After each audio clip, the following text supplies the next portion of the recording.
How to run a PHP file in localhost. Hello guys, this is Atticus and welcome back to another tutorial video.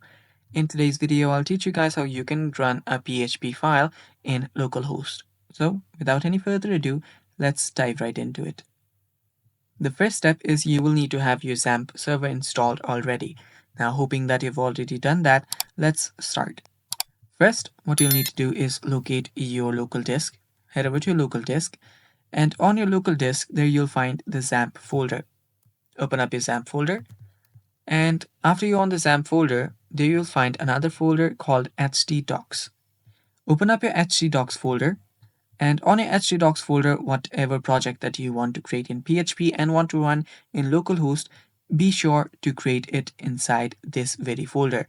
Now, if you create it outside the htdocs folder, your project or your PHP file won't run on your local machine, that is your local host. So just create a folder.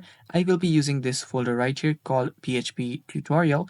Now, after you've done that, simply open this folder up in your IDE. Any IDE is fine. I will be using Visual Studio. So there you can see this is the folder that I was earlier on.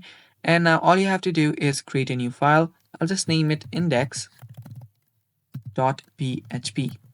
After that, what I can do here is simply write a code for PHP. So just write your code. Let me do that here.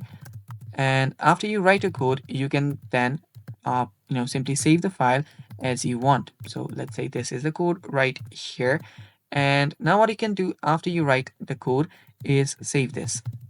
After you save this, you will need to open up a web browser where, let me just open up this web browser and open up your XAMPP server.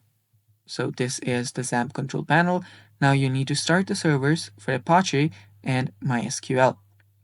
After you start it for both, now you can start your MySQL if you have your backend service connected. If not, simply head over to your local host. So after you type in localhost, what you need to do is give a slash and type in your file location. So I'll just type in here the file location and that.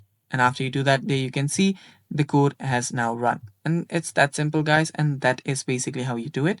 Thanks for watching. That's all for today's video. Stay tuned for more, and bye-bye.